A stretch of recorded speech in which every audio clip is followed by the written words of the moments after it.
Okay, so what we're going to do now is I'll just give you a little bit of a layout of what we're going to try to accomplish here. As I mentioned, I'll be the moderator throughout this whole hour and a half or so. And what we're going to do is we're going to lead off with Tina Yang presenting some of her research, kind of a non-technical presentation of an academic paper, a working paper. It's not yet published, but some exciting or interesting news related to how firms' pollution activities can relate to firm value and financial performance. And then once we're done with Tina's presentation for about 20 minutes or so, we'll have a little opportunity for Q&A if you have any quick follow-up questions about Tina's presentation. And then after that, we'll turn it over to our panel, and we'll ask a few questions of our distinguished panel. Each one has expertise and experience in different aspects of E, S, and G. So by the end of that little kind of discussion at the table here, hopefully you'll be more informed about some of these issues. And then we can open it up for kind of Q&A. We have 2 mics up here, so it's like open mic night at that point. You come on up and ask questions as you like from the panel about these issues. When you think about what symposium means, it's actually a combination of 2 words from the Greek language, sym, which means to come together, and pot, which is to drink. So actually symposiums were actually drinking parties for the Greeks many years ago. So I can't offer you hard liquor or anything like that. It's an educational event, but we will have some refreshments after. We'll have a nice little networking reception after we're done today. So what we hope to do is get you guys to think about and learn about some of these issues that have become increasingly relevant for society, but also for particularly in the world of finance here. There's some exciting opportunities. Those are your students here looking for career opportunities. I think there's some real exciting opportunities to learn about ESG and how you can apply it in the world of finance. So without kind of further ado here, I'd like to turn it over to Tina Yang. Thank you very much. Thank you. Thanks for coming here, in a rainy afternoon. And thanks very much, Professor Pagano, for organizing this very timely event. I'm going to, say ESG so many times, you're going to all fed up by the end of this symposium. And also many thanks to our panelists for coming here and sharing with us your insights based on your cutting-edge practice in the real world. I hope I can bring from the academic side to build this body of knowledge on ESG by presenting, as Professor Pagano said, one of my ongoing research projects. So the title of the paper is Institutional Investors and Corporate Social Responsibility Policies, Evidence from the Toxic Release Data.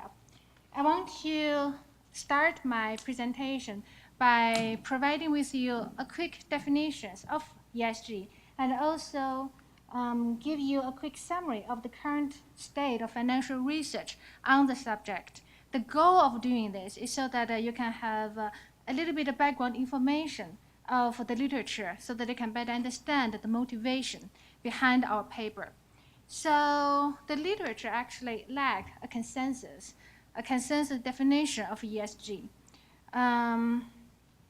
It's kind of a reflection of how new this subject is, and therefore it's a really good time for us coming here together talking about it, because ESG has become so important in recent years in the world of finance. So the finance literature equates ESG to corporate social responsibility, CSR. I'm going to use these 2 actually interchangeably today.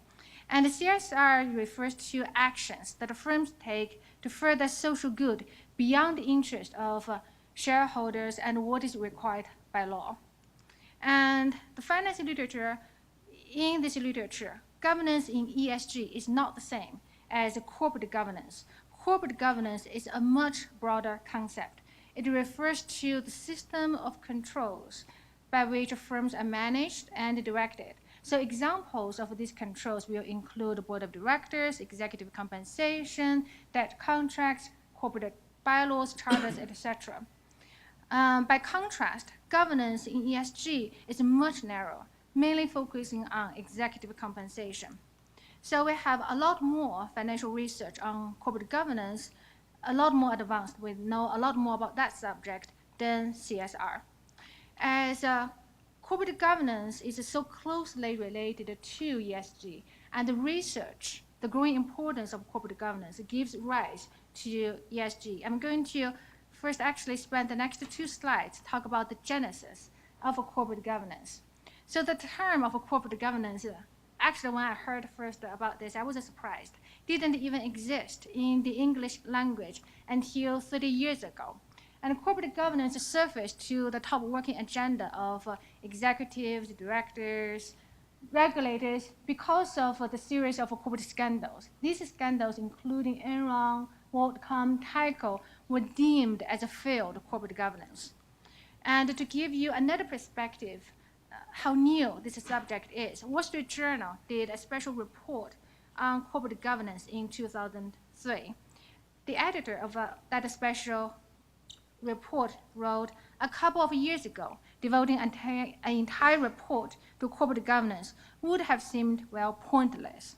Well, nobody is saying corporate what these days. Consider that in the past year, corporate governance appeared in about 575 articles in this newspaper, about the same number as in the previous 6 years combined.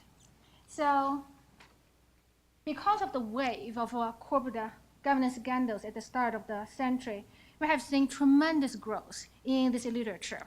So we know a lot more about corporate governance. For example, we know firms and their investors care very much about corporate governance. We know certain governance structure are clearly better than others. And we also know good governance practice enhance firm value, bad governance destroy firm value. By contrast, financial economists like me, we haven't paid much attention to ESG until 2010, actually. So much less is known about ESG. For example, we do not know whether firms or their investors even care about ESG. And we have competing, opposing theories on whether ESG enhances or destroys firm value. And we also have a mixed empirical evidence on that relation. So exactly what are the competing theories? We have one school of thoughts arguing that ESG enhances firm value. It all lowers the contracting cost. For example, if a firm practices ESG, put employees first, ahead of customers, ahead of even corporate profits, like Starbucks, then those employee-first firms will have more loyal employees and hard-working employees. And then ESG companies typically viewed as a lower risk by lenders, so therefore they incur lower borrowing costs. And another way ESG can be used by companies is as a product differentiation tool. So like Patagonia did in 1996, they switched from conventional cotton to organic cotton to come up ahead in a very competitive sportswear industry. Then we also have, on the other hand, this school of thoughts arguing ESG destroys firm value. So it uses, the argument goes, it misuses corporate resources. An example will be everybody wants to be liked. Everybody wants to be popular, and it is always much easier to use somebody else's money, i.e. shareholders' money to buy popularity. And a poster boy for that practice is Dennis Klauski. So he was the former Enron Tyco, so one of the company I show in this slide, one of the companies brought down by financial scandals in the early 2000s. Over 10 years span, he diverted $35 million Tyco shareholders' money to his favorite charities. And then there's also this argument that the ESG is the job of the government, not the companies, not their shareholders. So this unresolved nature, both theoretically and empirically, in terms of whether ESG is a friend or foe for shareholders, has been reflected in practice. For example, UN Global Compact and Accenture conduct triennial global surveys of CEOs on ESG. Of 1,000 CEOs surveyed, 93% said ESG issues were important to them, to their business. But 30% said the missing link between ESG and firm value deterred them from taking action. And that number actually rose to 37% in 2013. Most relevant to this paper I'm presenting here is this statistic. 69% believed that investor interest would be important in guiding their approach. So this 69% is our motivation, the motivation of our paper. We want to see, what is the relationship between shareholder preference interest and the corporate CSR policy, whether shareholders have a say on ESG. So these are the research questions we want to look at in this paper.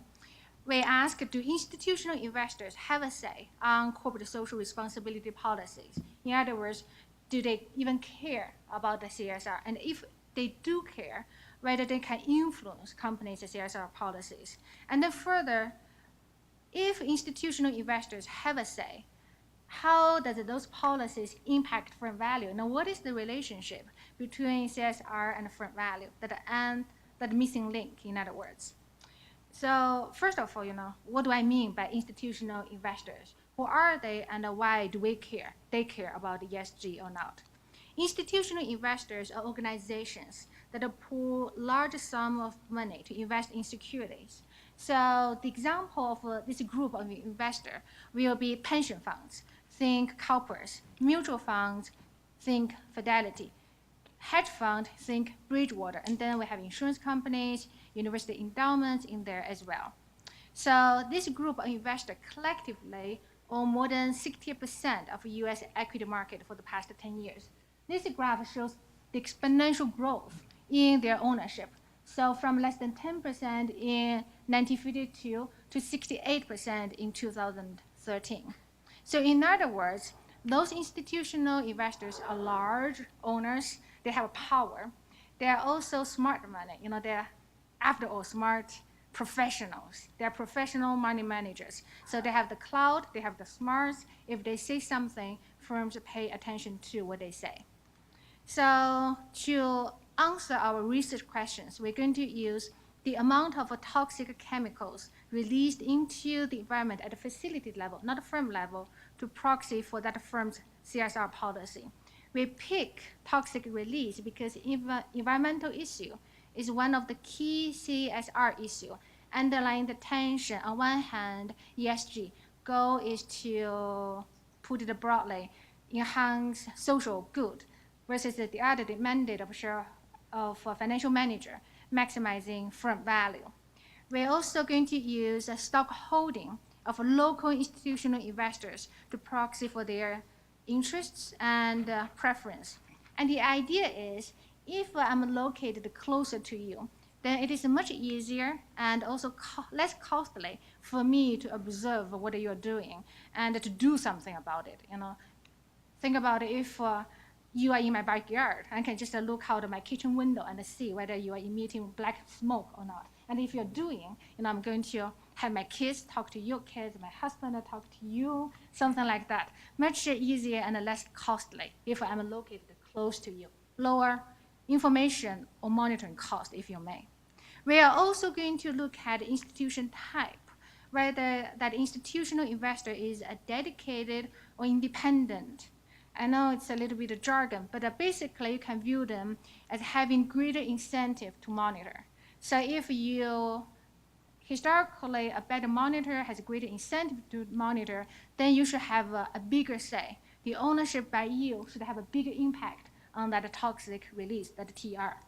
So we're going to get toxic release data from the US Environmental Protection Agency. And not all toxic waste is treated on-site. Some of them will be transported in an off-site plant to be managed.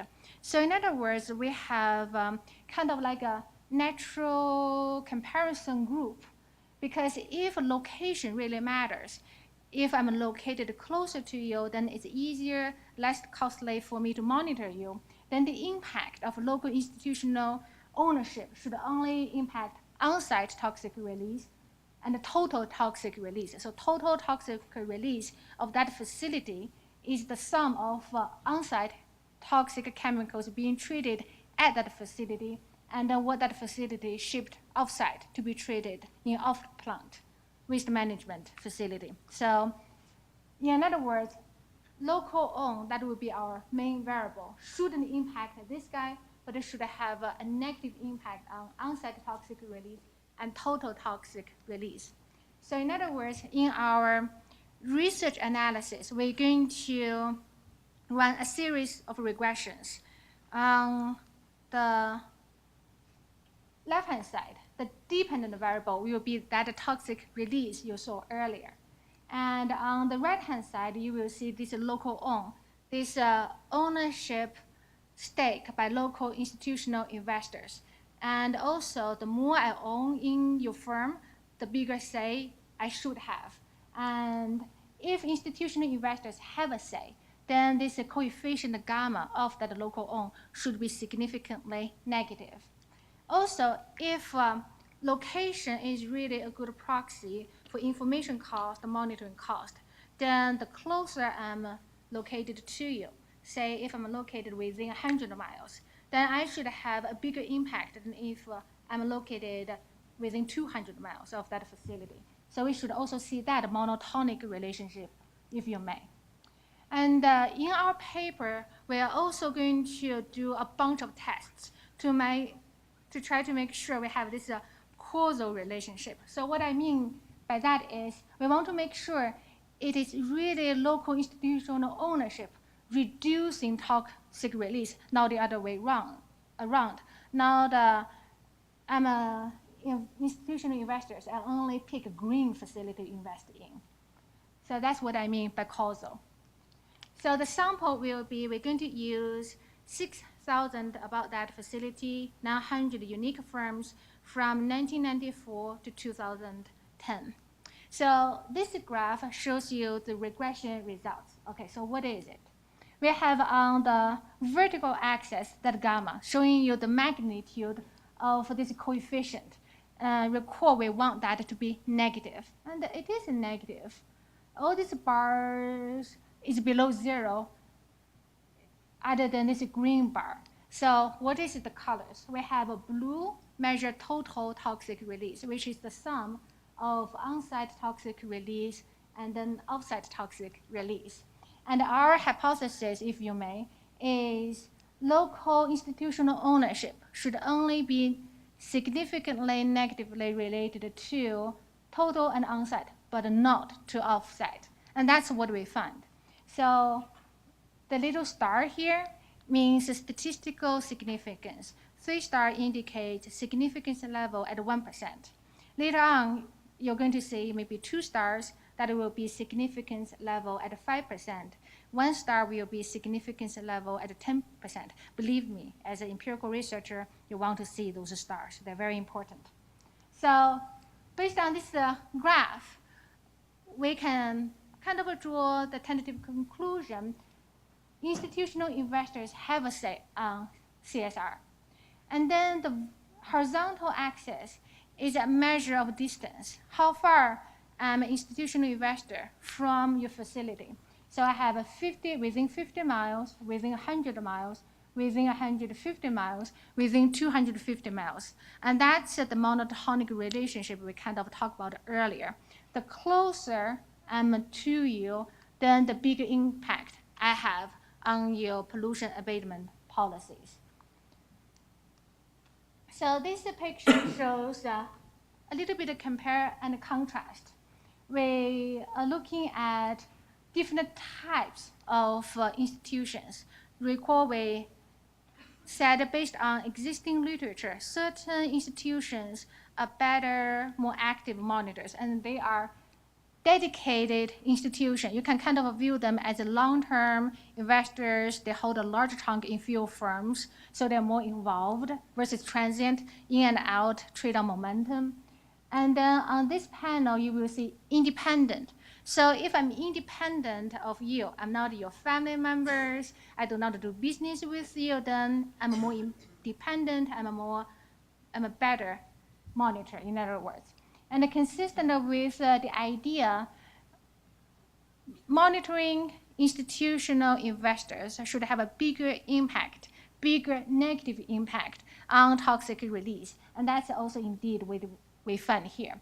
So even though these two, the magnitude are kind of similar, but only dedicated local institutional ownership has a significant impact. So now this, looking at the missing link, the link between CSR and firm performance. So clean is a measure of, actually it's a toxic release multiplied by -1. So kind of give you a sense how clean that facility, that company is. And the local ownership is our local institutional ownership. So as you can see, by itself, neither of them has any positive impact on firm performance. However, when they are interacted together, they have a significant positive impact on firm performance. So in other words, local, we can say, institutional investors pressure firms to adopt value-enhancing pollution abatement policies. We're going to do a bunch of tests, try to gain a better understanding and what condition that the interactive effect is bigger. So we're going to look at whether when the company can potentially benefit more from practicing ESG, that is when that interactive term is more positive significant. And that's what we find. And we want to also look at whether those ESG policies are implemented under the influence of those monitoring, dedicated, independent institutional investors. That is when that interactive term is more positive and significant. That's what we find. Due to time constraint, you have to trust me. That's what we find. So I'm going to go to conclusion. So in this paper, we find a pretty robust evidence to show, first, institutional investors have a say on CSR policies.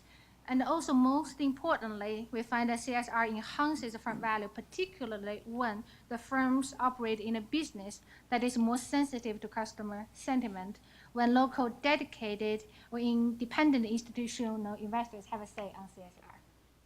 Thank you for your patience.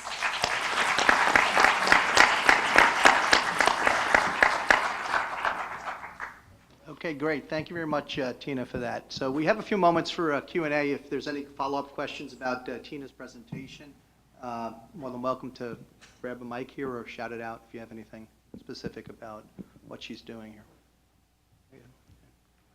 I think we can turn that mic on. Maybe it's easier for the people in the back to hear. You have to bring these close to you. It's not quite clear how you're saying that they have a say. I mean, did they call up the company and say, we don't like that, and that influenced them doing something? Or are they deserting the company by selling their shares? I suspect these companies are relatively small public companies, aren't they? They're pretty big. They're big? Yeah. Like, can you drop some names here? No, I can't. Oh, Sorry. okay. But Not I'm that sure, big, okay. No, but I'm sure they consist of S&P 1500 companies. Yeah. Yeah, because to get the data, we have to have all the financial data, the governance data. Usually those cover S&P 1500 companies. Okay. But, okay, so just give me a little more about how they have a say. No, I totally agree with you. That's the aspect of this paper. Oh, I'm sorry. The aspect of the paper we're struggling with, in the sense we cannot make that direct link. So one thing we're doing is we're looking at shareholder proposals. Then maybe that will be direct evidence whether they are pressuring firms to do what they want them to do, and if firms are not adopting their shareholder proposals, whether they sell or not. But that's a little bit hard. We are just hoping by showing the greater the ownership, the closer I'm located to you, we can draw a little bit of inference, but I know it's a little bit of jump there. Yeah. That's what we're struggling the most.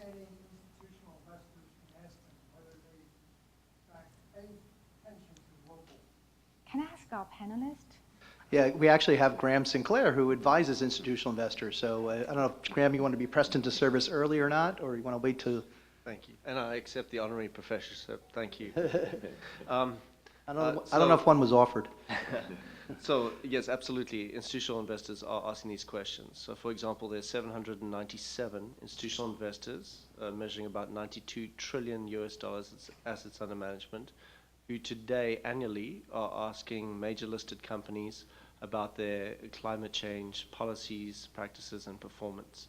I'm not exactly clear on S&P 1500 as kind of a large to medium-sized US-based sample, but absolutely institutional investors today are asking questions.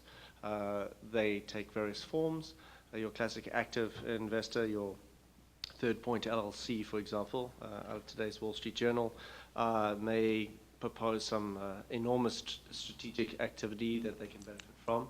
A lot of other institutional investors will actually engage behind closed doors, so-called kind of cup of tea or martini approach to engaging management. So all the way back to proxy proposals. There were 212 proxy proposals during proxy season this year. Around a third of those were directed by institutional investors looking at environment, social, and governance factors. Mm-hmm.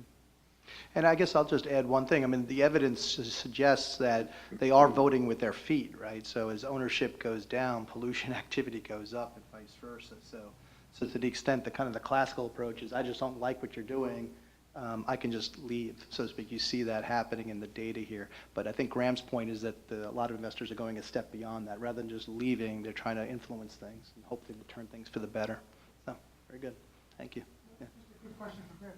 What's the primary motivation?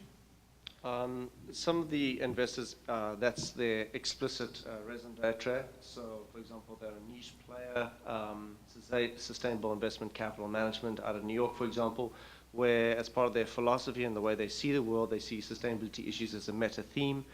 So they explicitly, that forms the underpin to their investment thesis, if you will. The other investors, say your large public sector pension funds, around 3.7 trillion US dollars.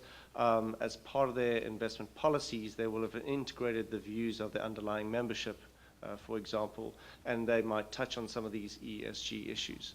So there's a mix of kind of motivations based in philosophy that explicitly put up front, say from an investment manager perspective, across the board to fiduciary capitalism, where more and more asset owners, being insurance companies, foundations and endowments, pension funds, that have a view that, look, we own the market. The statistic that Tina quoted earlier, we own the market. It's even larger in the top 1,000 US companies. Over 70% is owned by major institutional players. And their view is, look, we own this market. We can ask questions of what these companies are doing, and we want to know what they're doing about some issues perhaps that they're not being as transparent about. So it's a variety of philosophical and market-driven reasons of why they're asking these questions. Would it be fair to say then that they're using it as a risk reduction or risk measurement tool? Sure. The history of the work that I've done over the last decade, it's very often based out of a risk management process. So the typical people who are looking to execute this would have been risk management. More and more, however, it's gone to an opportunity maximization. So, for example, the smartest thing to do right now, if you're trying to build a fixed income portfolio, is make sure you've got underlying which are based in kind of a green or clean tech or climate positive area. You'll definitely sell out your fixed income security offering. Jonathan? My question was about your interest in the aggregate toxic pollutants. I was surprised that you simply weren't interested in kind of the local versus non-local. Why were you interested in the total? Was the idea that if a number of facilities all have local investor ownership, that cumulatively this would have a broad positive impact on the firm's toxic pollutants? Is that the idea behind it? That is a great point, and that's actually one of our referee's comments. So we did that. That was my question, actually. But we find that actually it does reduce at the firm level, the aggregate level. So we were happy about that. So it is basically what I'm asking you here. That was your question. If you want to chime in, feel free. Thank you.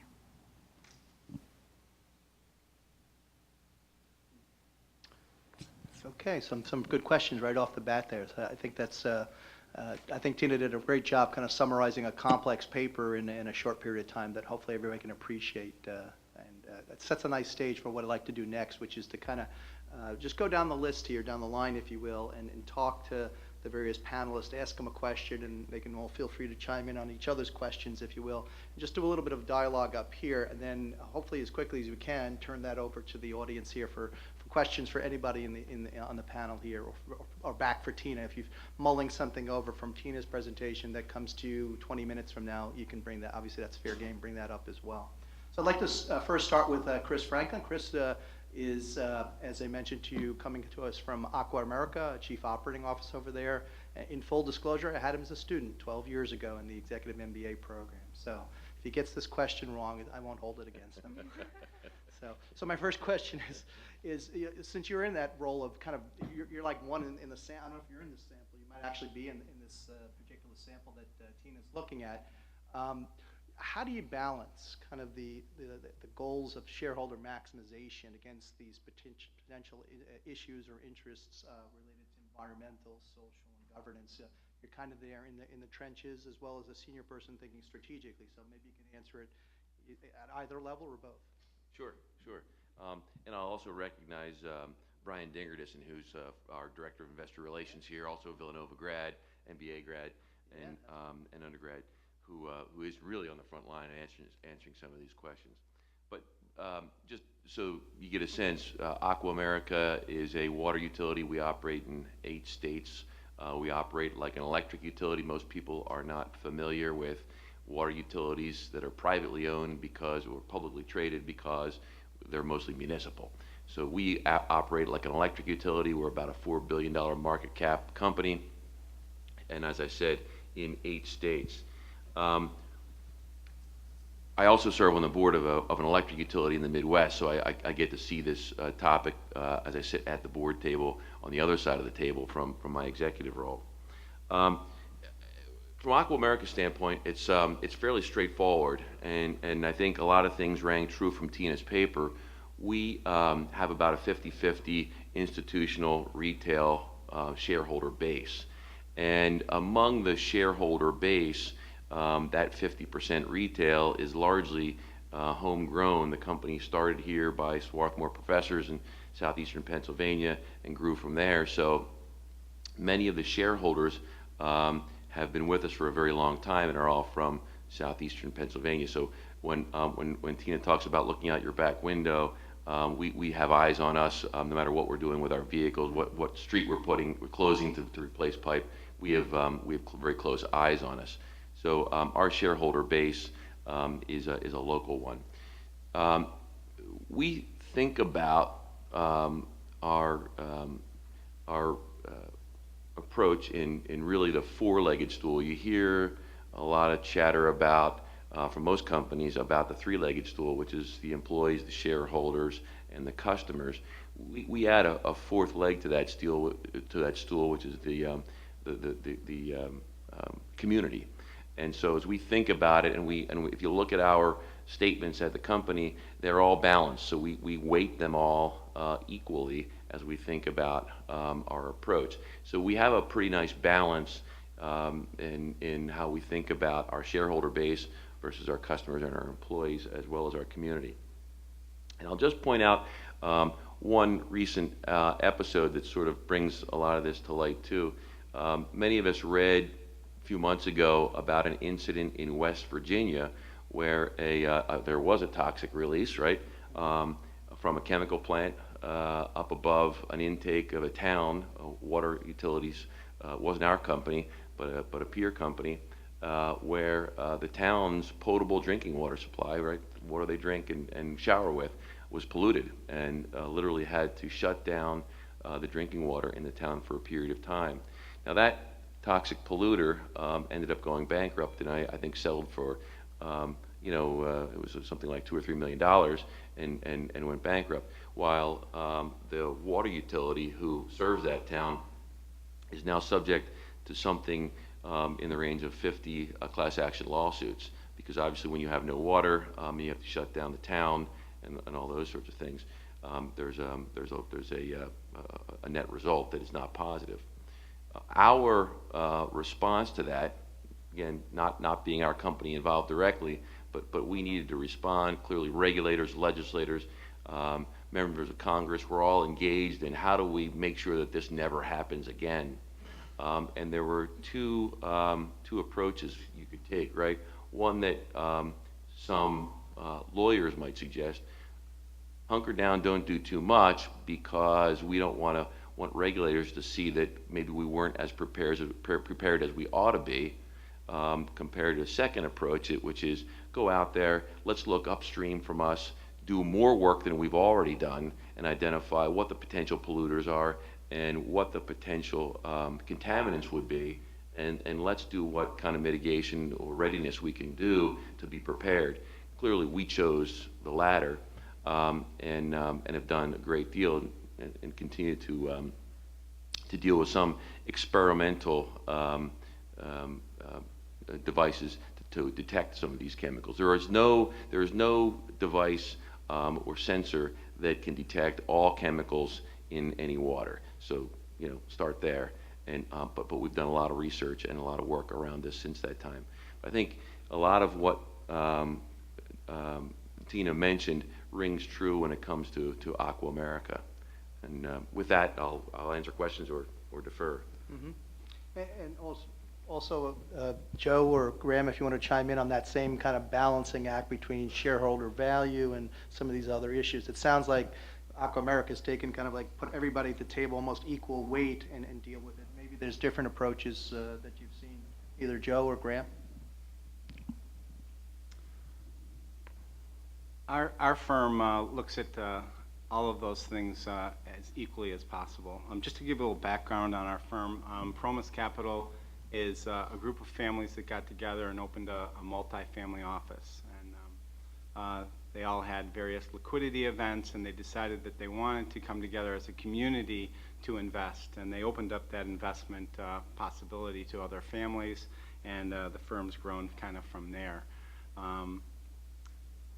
Promus actually means stewardship in Latin, and we take that very seriously, and that's what we want to do. So for us, we want to do two things very, very well.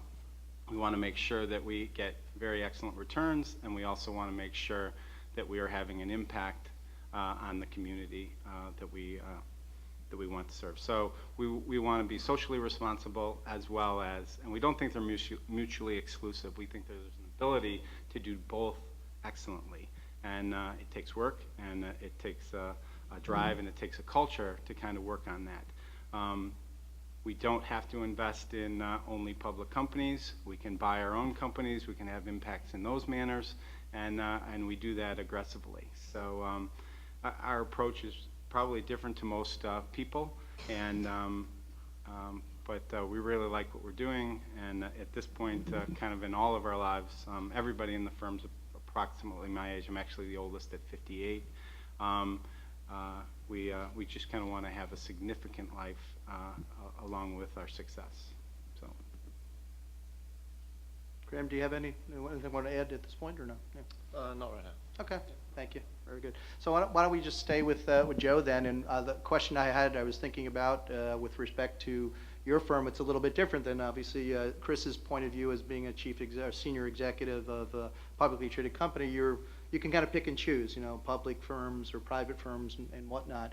And I know we had some conversations about the concept called impact finance. Some of you in the room may be familiar with that term. It's a relatively new term. So maybe you could just tell us a little bit about what is impact finance or social entrepreneurship, and why do you do it? As you mentioned, your firm's name has stewardship in it, basically. So just maybe you can elaborate on that a little bit more. sure. And I think you had some slides you wanted me to show as well. or no? Yeah, in a moment. Okay. That'd be great. Just- It's interesting. As we've grown as a firm, we actually have a compliance office. So I have to say a little caveat here. I'm speaking today on behalf of myself and not my employer. Any statements or opinions I express on this panel reflect my personal views and do not necessarily reflect the views of Promus Capital LLC or its affiliates. It's Yeah, interesting. I'm that sorry to interrupt you for a second there. One thing I forgot, I should have said this in the very beginning. This is being live streamed right now on the internet, and we will have a video of this available online as well. So I guess part of that is. Wave to your compliance officer. Yeah. Yeah, there. It's interesting as the firm grows, the governance aspect, even for a small firm like ours, is getting more and more onerous. The SEC is very serious about things, as there have been these kind of problems within the investment world and the advisor world, so we are under extreme scrutiny in those regards. For us, because we have this ability to look at a variety of investments for the families, we are very aggressive in looking at what is termed alternative investments. We don't feel that just being long in the market is necessarily the way to go. So we do actively seek out firms that we would like to buy, and we partner up with other organizations or kind of friends of the firm to meet the various needs within the different classes of investments that we want to have for a diversified portfolio for our families. One of them is a firm called Creation Investments. They've been around since 2007, and they're a sister company. And they have raised a fund that is closed, but they do impact investing, which is providing loans around the world. And the way they do it is they go out and they actually buy banks on the ground. They feel that there needs to be a local presence throughout the world. And they currently are, they have 4.5 million customers that they have loaned to over $1.1 billion. And the impact investing side of this is that it's mainly to loans of around $800 to $1,000. Majority of the people that are given the loans are women that are trying to be entrepreneurs and start their own businesses. And we feel that to be sustainable within that world, as opposed to just doing it through donations or charity and giving, and there's been trillions of dollars given to communities throughout the world, and they are not eradicating poverty. We feel that actually, if you can go in on a local level and provide the infrastructure to get capital to these entrepreneurs, that you can have a much bigger impact on eradicating poverty. And so we look at, we want to have returns for our investors, but we also want to have large social impact in the communities that we go into. That said, this is where the slides might be interesting. Also, I have a real passion for kind of local investing. And I met with a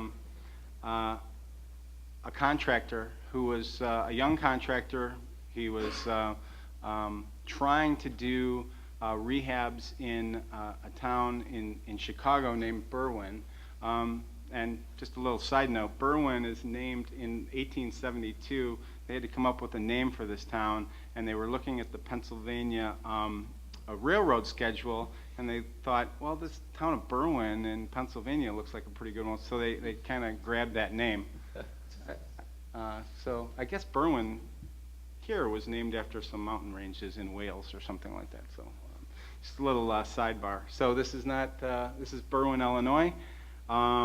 This contractor had the same problem where there's no ability to get capital. Post-2008, it's extremely hard for anybody to go in and do anything with real estate. The banks are not in there. They won't allow it. And he came to me and he said, you know what? There are these bungalows in Berwyn that have great bones. They need to be recycled. They don't fit the current families that are out there as far as number of bedrooms, especially bathrooms. Most of these only had one bathroom. The basements weren't finished, and the attics were just kind of a true attic. So, but Berwyn is the first town as you head west out of Chicago. It's on a train line. It has the highest density in the state of Illinois per square mile, higher than Chicago, interestingly. And where there's families in Chicago, the young people that are starting to have families, they start downtown, they kind of get costed out of downtown, and where do they go? So he came to me and said, boy, if we could just get some capital, we could really make a difference. The other thing I want to say about Berwyn is a lot of foreclosures, the home values are spiraling downward, And it's looking like this community could kind of go under. So we did a test. We provided $300,000 and we built this, we built out some homes and we tried to see what it would be like. So just kind of flip through the slides here just to show you what the homes look like. We're taking the worst homes in the community. These are the basement, and we literally totally gut them. We take everything out. All new plumbing, all new electrical. And we pop the top on them, we go up, and we either put dormers in or we put a full second floor. And we're buying these homes for right around $45,000 to $60,000. And we're putting about $120,000 to $130,000 in them. And then this is what we're kind of ending up with. And then internally, what they look like is this. And these homes will sell. They're only 20 minutes by train outside of Chicago, and they will sell for $290,000 to $300,000. So we tested it out with $300,000. We went out and we raised like a mini fund amongst some of the families, and we took $5 million into the fund, and we sent them loose, and we bought up a bunch of the homes. And we just started going at it hard. We decided that we would only do this for an 18-month buy period, and we would take that. We didn't know how long this kind of play was there, how long this trade, as we would call it, was available, and we didn't want to lock up, have it be a 10-year fund or something along those lines. We did 25 homes. In the first fund, we raised a little bit more. We have two funds going on, but we're doing 30 homes at a time. It takes us 6 months to do these. That's it. So we're trying to get velocity on our money. We want to be able to do 2 turns on our invested capital. And we've actually been able to take, the interesting thing about this, the economic impact it's had is we've been able to take a community just with $5 million of money, we've been able to take the price of the homes. Now, homes are also going up just in general, but our impact within that community, we estimate to be at about 25%. So all the homes in that community have kind of risen 25% just by bringing capital in and doing something like this. Our problem now is we've got a lot of competition. There's other people that have said, wow, this is a great model, and they've jumped in, which is great. We've taken a community that we think potentially could have gone even further down, and we've been able to bring it back. So we've had very good returns for our investors. We've had really good impact on the community, and these are ways that you can kind of balance both. This is an example of how you can do both things. You can have good returns, and you can have a social impact that is very meaningful, and without a huge amount of money. So I just thought it would be a good example for you guys to see. Any questions? Original contractor, how did that person or firm factor into the larger plan? Yeah, it's interesting. He is the partner. He takes 50% of the profits on the deal. It was his idea. He's honestly making more money than he ever thought he would in his life. He's had to bring on other partners. We have a full-time guy that it was a realtor who came on board who only works on our projects as far as on the buy side as well as on the sell side. They've created a brand. We worked really hard on helping him create a brand. Now people know it's Arnold Wesley is the name of his construction company. People in these communities want an Arnold Wesley home. They know what it is. They know what we've done. We had to educate the building inspectors and really the people in the communities. We didn't want any special favors, but we had to make sure that they understood that any slow-ups and the velocity of us to be able to get these projects done would have an impact on our returns for our investors, and our money needed to be turned 2 times a year, and educating them on how to streamline their process. Some ideas that we came up with that they've used within the community are helping all the builders in the community. For example, if there is something that's wrong, we'll agree to fix it, and what we do is we'll take a picture of it and just send them, as opposed to having this guy have to come out and make a visit, or we can make a video. So we're using kind of technology to enhance that whole process, and the government within these communities is really liking that. So. Can you talk about maybe some more difficult decisions for being socially responsible? I think this is a great thing that you did. It clearly, you got a great return. It helped the community. Can you talk about maybe something where it cost you guys, or maybe you couldn't make the decision? Excuse me, too costly. Yeah, you know, it's interesting. We made a decision, for example, in Chicago. We had a lot of flooding that happened, and some of our basements, we had some problems where it was flooding. And we decided that we would actually go back to every one of the homes that we had done. We dug an ejector pit, which nobody had in that community, and we decided every home going forward, it was about a $5,000 cost to do that. We put that into every one of the homes, and we did that moving forward. It had an impact on our return, but we believe long-term, doing the right thing was going to make our brand, especially the contractor's brand, even better. So we did have to make one of those hard decisions. We made it very quickly and just said, you know what, if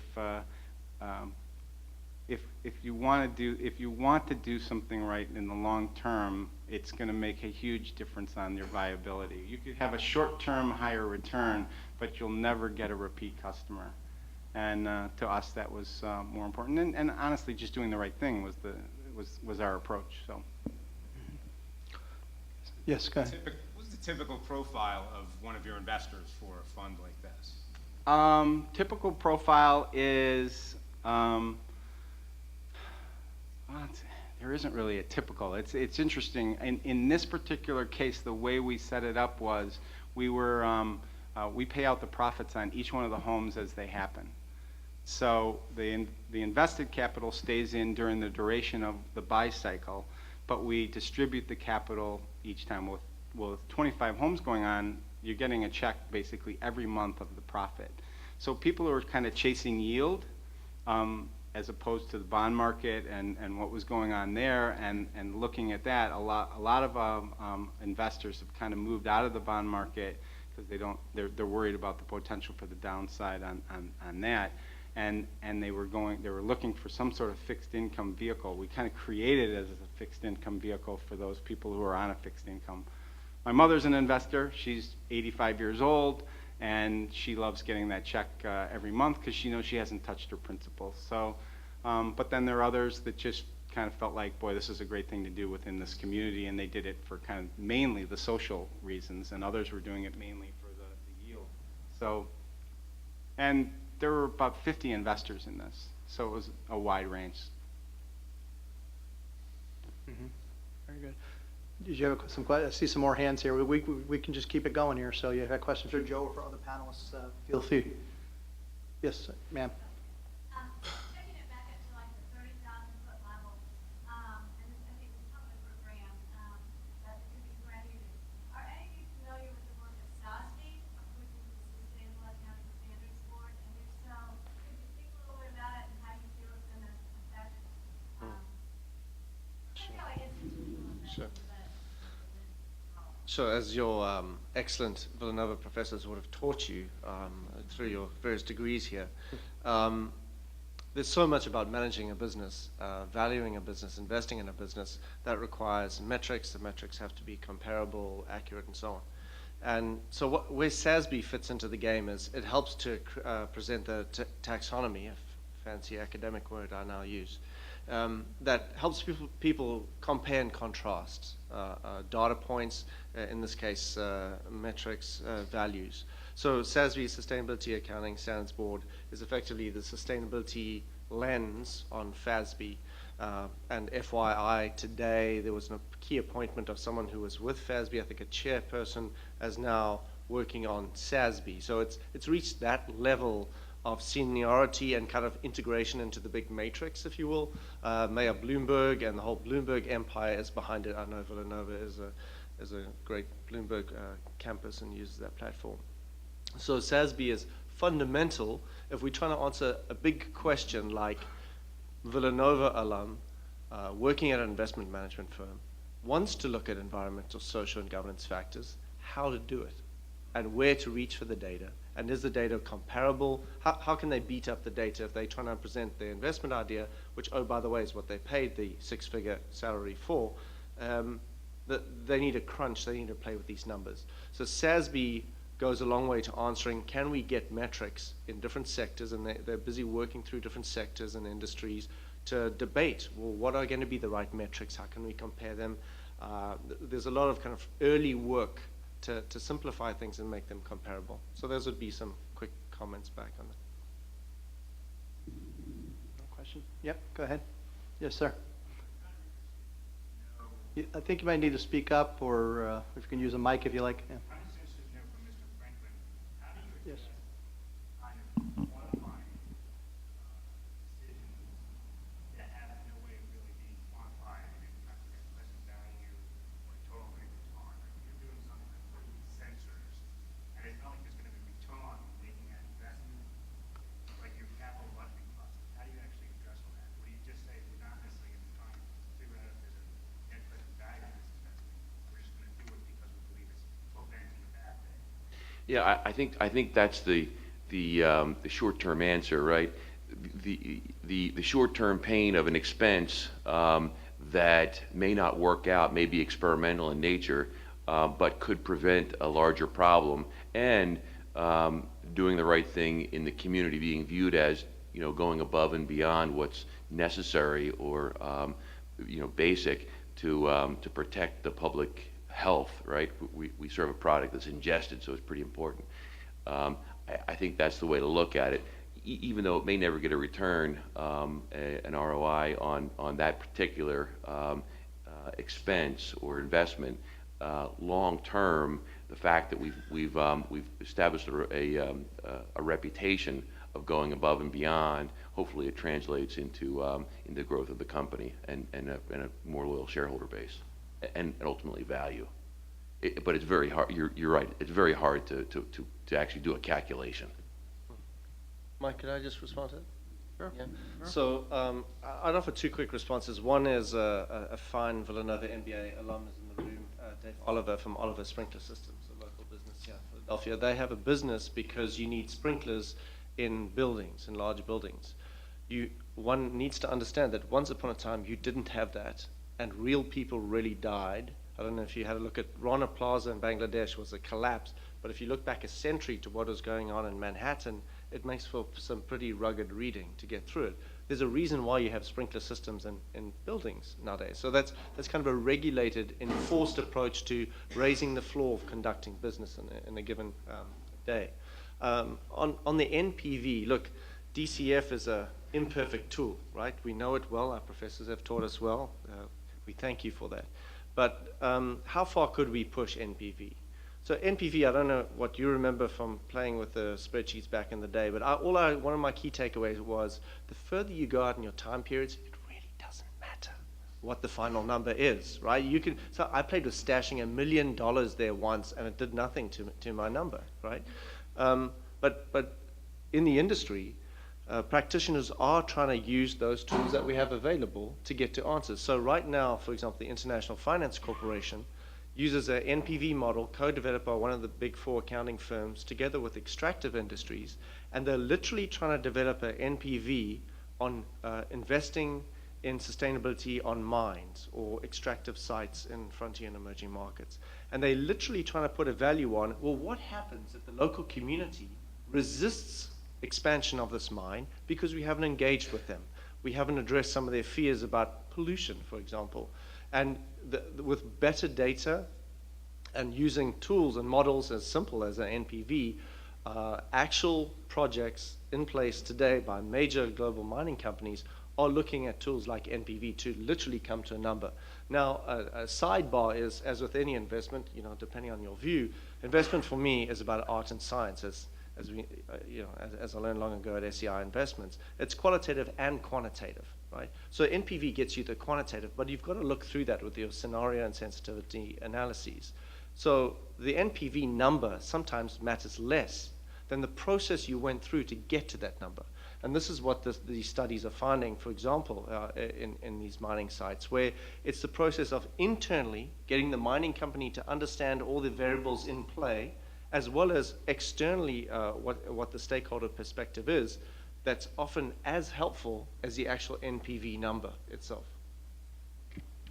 Yeah, I'd just like to piggyback off that. That's an excellent point that Graham makes there. When I talk about capital budgeting, I always say, whatever plan you put together, it will be wrong.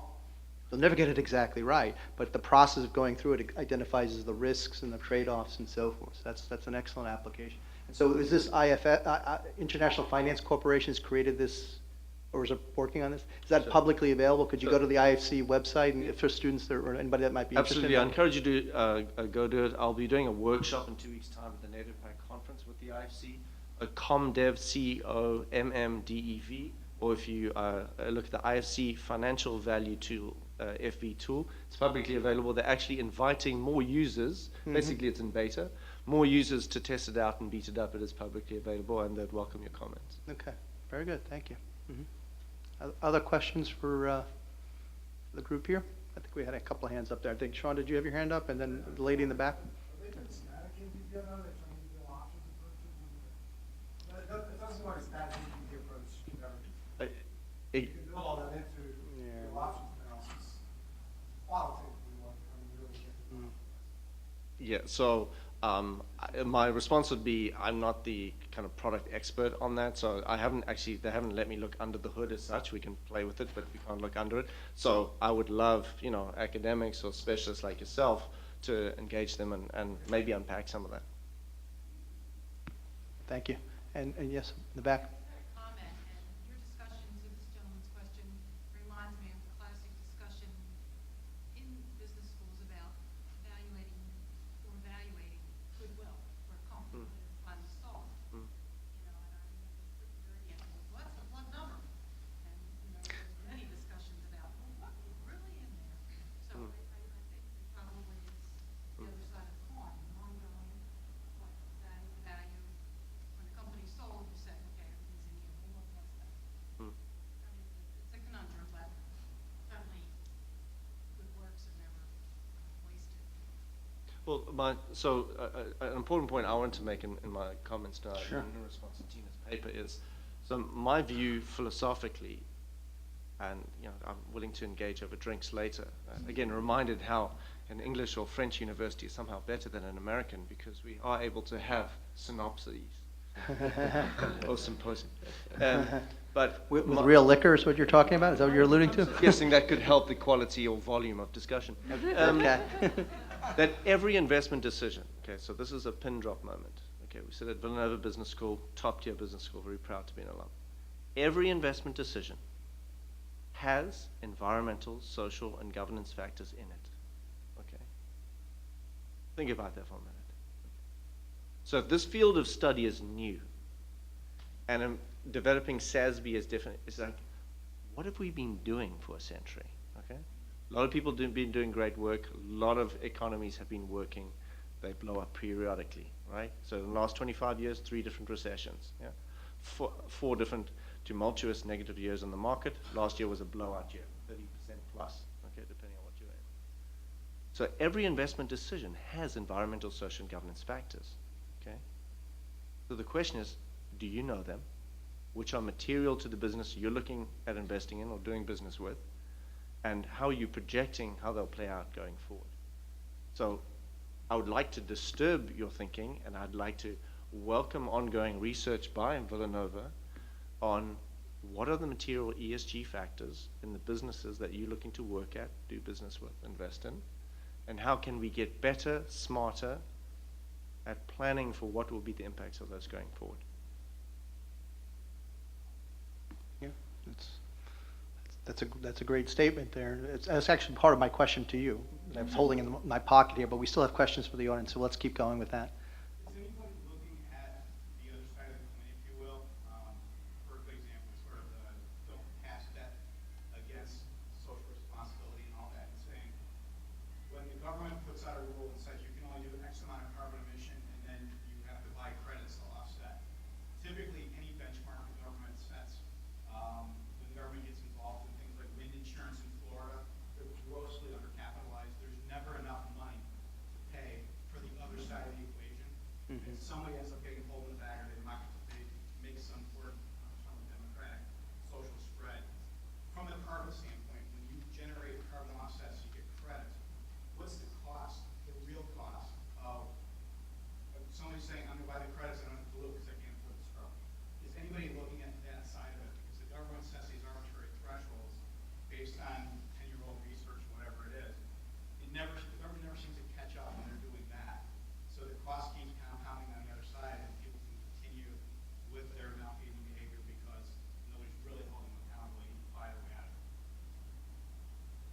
You want to try? You want to start?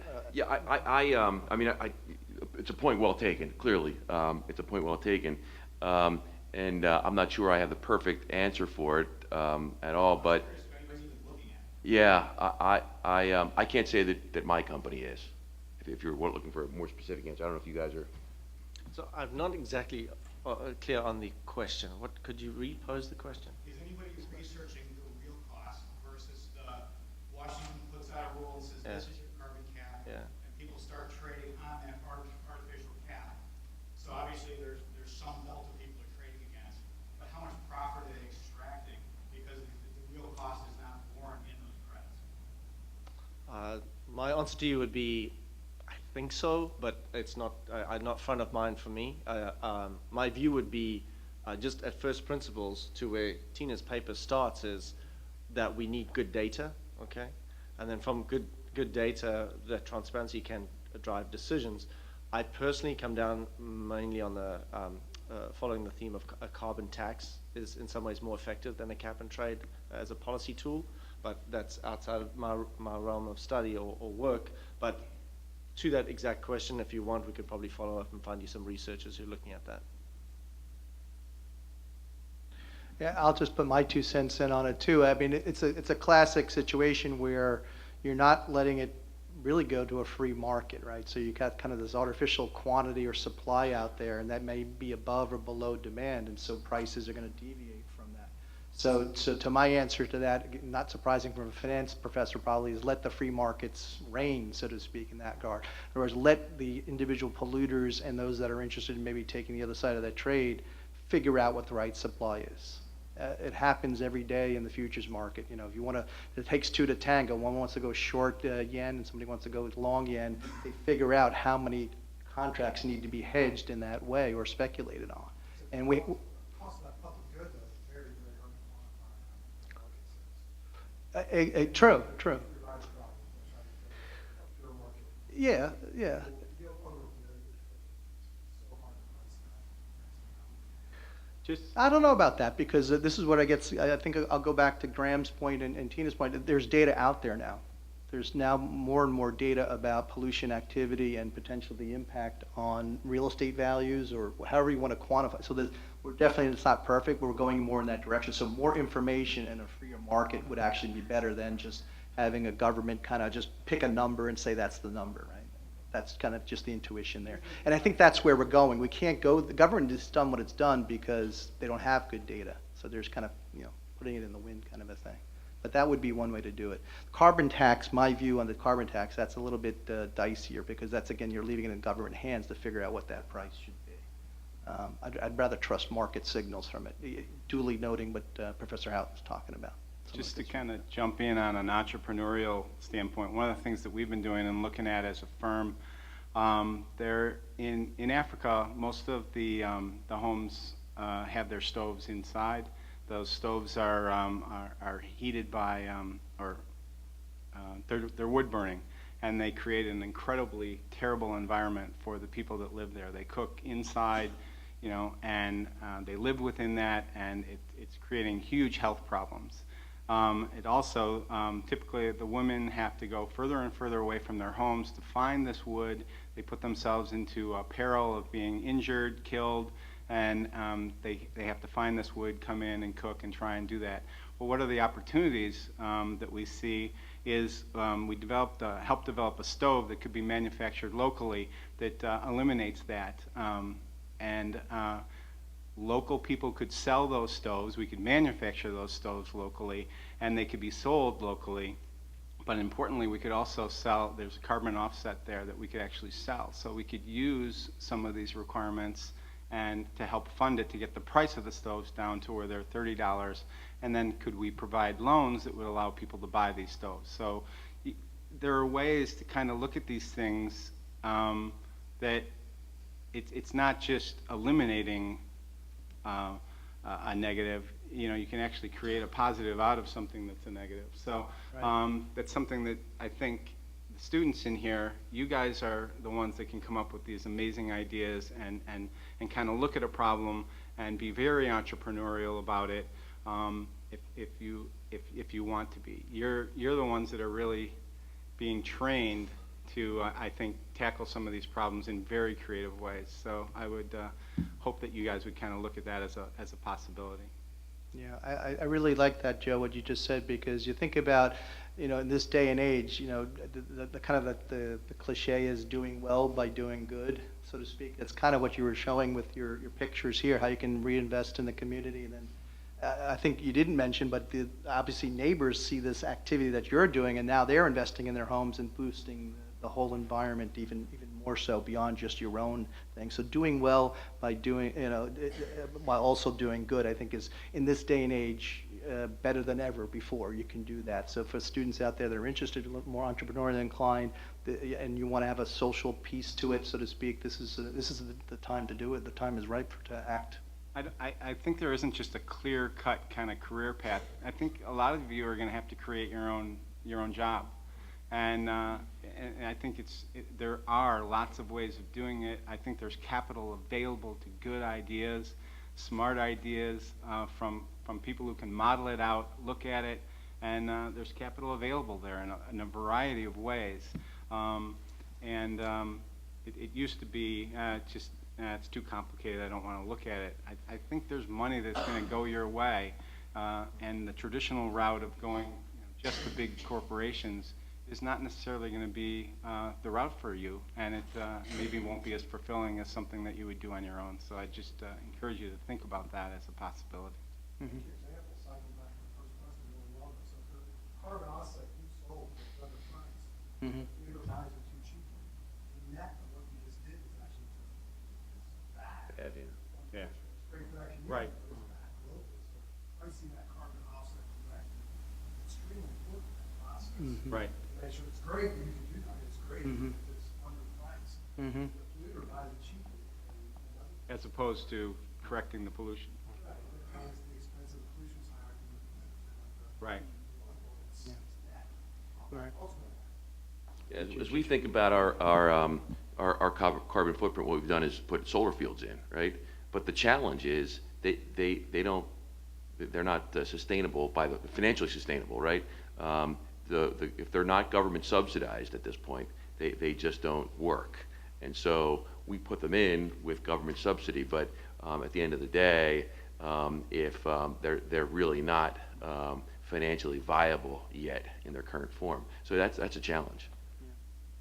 I think the key to all that is it's evolving. It's with the best of intentions, but it doesn't work out that well in the beginning. You come in and you try, and then you create something different, and ultimately you get to a much better place. But I think people just gotta get some price. Right. right. Right. But I also think, I don't know if you meant, are you doing like efficient houses, I presume? Like the glass you're using is more efficient, so whatever you had before, you're actually saving on heating cost. I mean, this house is probably more energy efficient than the thing it replaced, so there's another way to kind of equilibrate the effects as you modernize the housing stock. Right? And we've hired some local people to come in and do the demolition work, and we recycle 100% of the stuff on the inside. We strip the wire so the copper can be reused. Making those kind of decisions up front that maybe you could, we don't do a big analysis on what the return is there, but we know that's just kind of the right thing to do. We have to do testing to see if there's asbestos, and then if there is, we have to sometimes eat huge costs relating to that, but that's just kind of part of the deal. And every one of those homes has a different problem. You go into it thinking you have a set budget, and they don't. Yeah. And to your point, it's very interesting to watch what happens on those streets. The neighbors come out, they fix their fence, they paint their houses, they redo their landscaping. There's a pride of ownership back there, and it's kind of cool to see.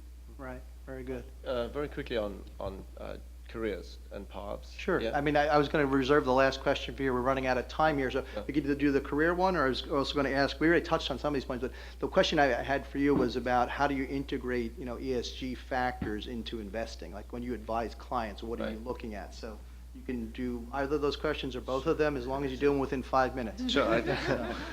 I teach a third of semester elective on that, so we can, bottom line on integrating ESG factors, just very quickly, it's critical for the investor. And I'm sorry, did you want me to show you some pictures here? No, It's no. fine, we can skip it. Actually, the slide of the world with the data points, yeah, that one. Okay, so this is an actual slide from Bloomberg, the ESG team. Bloomberg, the financial services provider, they've done a lot of great work, Curtis Ravenel and his various teams. I used this for my TEDx presentation last year. What you're looking at is a map of the world, and it's reflecting data points that are available to an investment analyst like you. If you go to Barclay and you pull up on your Bloomberg terminal, you type ESG Go. You'll see, I'll just pull out 2 points for you. One is there's a lot of black spaces, all right? Some of them are very good rugby or soccer playing nations, so they do matter, okay? If you're a global leader of Unilever or Coca-Cola, you're selling a lot of stuff to the places that are so-called black on this map, okay? There's a lot happening that we simply don't have data for, okay? So there's still a great opportunity just to get any kind of data. A second insight I'd give you is that we have better corporate governance data than we have social data, and we have better social data than environmental data. Okay, so as any academic would teach you, you know, you're always looking for that next great data set.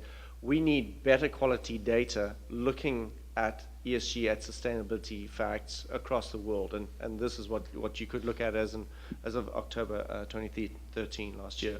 So very much as an investor, you're looking at what are the material issues for this investment.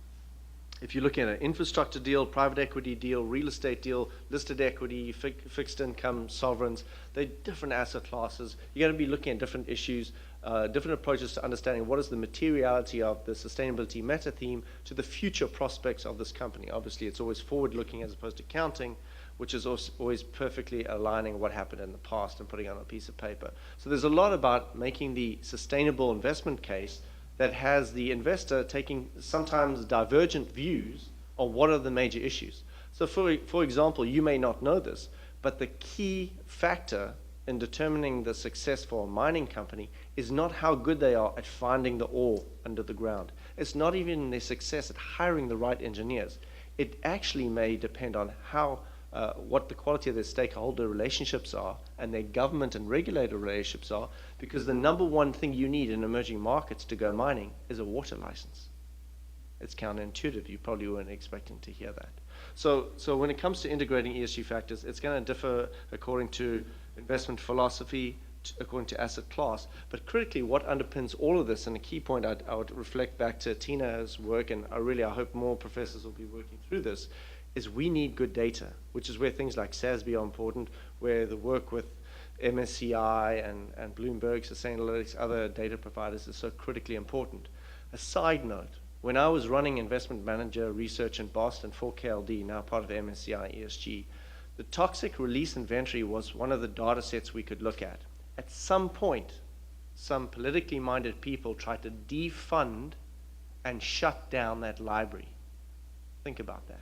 Okay, so whatever your political persuasion is, okay, I'm an investment person first. I want more data points, not fewer data points. I want to squeeze risk out of the equation so I can be more precise with the investment decisions that I'm making. I think each and every one of you, as Villanova alums, as smart students or alumni of a really good university, should be advocating for more transparency from companies, asking them questions they haven't even answered, perhaps, like we did with the Access to Nutrition Index, and making sure that things where information is put in the public domain are kept there and as much as possible made easy to access. It is 2014 after all. So I think just grounding it in the very basics of, does the data exist, and are we making it easier or harder for companies to get that data out there and for investors to work with that data when it's available? Okay, thank you. Did you want to talk about careers? Oh yeah, very quickly. So if you want a job and you speak German as well as English, I have a job for you based in Germany, okay? My field, my theme of investment is hiring, okay? There was a period back in the mid-2000s where I was working with an intern, MBA, post-MBA, mid-MBA. He went to get his internship on Wall Street. He was hired by a very large, he was being recruited by a very large firm in the power generation unit. He asked about carbon emissions, how they were pricing them, did they fit into that model? Okay, he got shut out, he got frozen out of that interview. I put it to you, if that person is being recruited today, it's going to be one of the top 2 things that investment bank is going to want to know is the smart guy who can crunch numbers, who can look at spreadsheets and balance sheets and so on, but how does he think about issues around pricing of carbon emissions, some of the regulatory environment with which they work, particularly utilities, as you would well know. So this theme is hiring. You need to skill up, and some of that will maybe self-study, some of that will be at Villanova. Yeah, very good. Thank you very much. Any final questions for the panel here, for Graham or any others here? Yep. Thank you. What do you attribute that trend line to? Just greater social awareness? Yeah, I mean, $92 trillion of AUM wants to know about climate policies and practices. And we've got decades of MBAs and undergrads who've come out and they really don't even know where to start. So there's a huge unmet demand for these skills. It'll get filled. There's more and more research. There's more and more students getting trained. But, you know, it's effectively, it's a next-gen approach. So, unmet demand. Very good. Yeah, so I want to thank the panel and Tina for a great discussion here, as well as the questions from the audience. So just a quick little recap of kind of scribbling as I've gone along here, some of the key things that caught my ear, if you will. You know, that from Tina's presentation, the idea of dedicated and local investors really important as far as being another way of the markets kind of monitoring behavior and activities of firms there. So it has a real impact. Chris's points about a 4-legged stool as opposed to a 3-legged stool, having that kind of thinking about the community in a holistic way, and maybe not always a quantitative way, but an important way that can affect long-term value. I like the idea about PROMIS being the word for stewardship and how you can kind of create win-win situations by doing well and also by doing good, so to speak. SASB was a new one to me, so thank you for the audience there for that one. I was not aware of that one, so that sounds something I need to do a little more research on. Fiduciary capitalism, I kind of like that terminology as well, in the sense that it's not necessarily activist investing, but I think what you meant by that is that the pension funds, the big funds, the $92 trillion that Graham is talking about, those people have ownership responsibilities of society, if you will, of those companies, and therefore asking tougher questions rather than just voting with their feet if they don't like the ESG policies of the firm. The NPV model, I thought that was really neat too. I'm going to go take a look at that as far as the IFC and what they're doing. Definitely, I encourage students that want to kind of get into this space, as Graham's encouraging you to do, looking at things like that and going into an interview saying, oh yeah, I looked at this model of how you can model this stuff, will differentiate from most of the other competitors that you have for that job. And then also just this Bloomberg window here, a screen here is very interesting in the sense that it just calls out. We've got some data, but clearly it's only for about 10,000 companies in the entire world. So it screams out for more data and more analysis. And as a professor doing research, along with Tina here, we always like to hear that. So it keeps us gainfully employed. So thank you. Okay, folks, so that's all we have. So thank you again.